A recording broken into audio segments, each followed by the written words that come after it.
এরপরেও যদি সন্তান না হয় আপনাদের, বাস বুঝবেন এটার মধ্যেই কল্যাণ।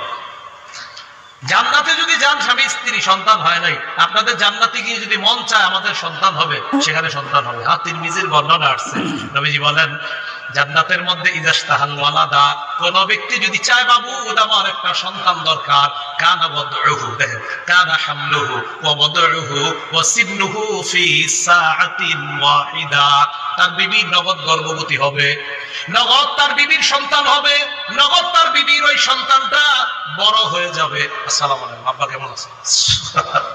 সাথে সাথে জান্নাতের আসসালামু আলাইকুম, এটা হাদিসে নেই, এটা আমি বললাম। সাথে সাথে তার বিবি গর্ভবতী হবে, সাথে সাথে সন্তান হবে, সাথে সাথে সন্তান বড় হয়ে যাবে। তিরমিজির বর্ণনা। তাহলে হ্যাঁ অবশ্যই মাশাআল্লাহ, আল্লাহ যা চায় এটা ওই উনি সুন্দর কথা বলছে, কোরআনে আছে।